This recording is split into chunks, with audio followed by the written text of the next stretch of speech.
Thank you. First of all, I want to thank you all for your patience. I want you to know that the Prescott Fire Department, we're good at responding to emergencies and mitigating situations like this. We're not used to dealing with personal emergencies and the death of 19 of our firefighters. So as we try to work through this, we appreciate your patience. I'm here to bring you some information about Brendan McDonough, who was the 20th firefighter that was a part of the crew. Brendan is in his third season with the crew, and I'll just give you some facts as to what was going through down in the situation at the moment when we lost our firefighters. Brendan is a survivor of that because he had an assignment that was away from the crew at that time. There's a couple terms that I'll use during the statement that I'll go ahead and describe to you first, so you're not wondering what exactly I'm talking about. He was a lookout for the crew, which is a typical assignment for the crew. There's many lookouts on the fire. He was assigned to kind of be a heads up on top of a hillside to give a situational awareness to the crew as they're working throughout the day. Also, the trigger point that we're going to talk about. The trigger point is a very difficult thing to explain to lay people. The trigger point is a moving target. It's a situational awareness thing that we use constantly. It's set up initially in the morning. That situational awareness, as that changes, those trigger points could change. So I know it's hard for you to understand exactly what it might mean to him and to the crew. But that trigger point is a decision that's typically geographical, where they make a decision that whatever we're doing right now needs to change and move to a different point. And so that's what I'm going to discuss. As Brendan was a lookout at the side of the hill, as he watched over the fire, the weather, the topography that the crew was working in, he had reached his trigger point, a point where he was predetermined to decide that he needed to move to a different location if the fire or weather had reached those circumstances. He radioed the crew that he had reached his trigger point and that he was leaving, and that he would contact them and they could contact him if they needed anything. He went down the hillside to a dozer line and started to walk out at that point, where he was contacted by a hotshot supervisor from Blue Ridge Hotshots. He was at that point turned around and realized that the fire had increased to such a point that the location that he was at his lookout had already burned over. He got in that vehicle and was taken to a safety zone.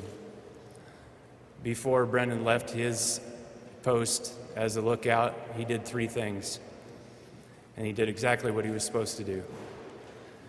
He radioed to the supervisor of the Granite Mountain Hotshots that his trigger point had been reached and that he was going to move. He also communicated to the crew the situational awareness, which was that the weather was changing rapidly, and that was the reason that he was leaving, as well as the fire had changed directions because of the wind. He radioed to him his needs and asked them if they needed anything at that point, and to contact him on the radio if they needed anything. He left with Blue Ridge Hotshot Superintendent, and that was the last communication. I can tell you that Brendan has no desire to speak to anybody at this point. He's trying to deal with the same things that we're all trying to deal with, but you can understand how that's compounded being there on the scene. I ask you to please respect him and his privacy. He's been contacted by many of you. His name has been leaked out. We had confirmed that name several times today, only because people had wrong names They had wrong job descriptions. They had said that he was a sole survivor. Brendan never deployed a shelter. He was not in the burnover. I want to make that clear. We had reports that he was recovering at home from injuries, that he was in the hospital in Phoenix. We've had people use, I can only say, made-up names. He's used his middle name, James. It's just been horrible, not only for him, but his mother. The only way I can say it nicely, and you guys know what I mean, please leave him alone. Respect him right now and his privacy as well as his mom.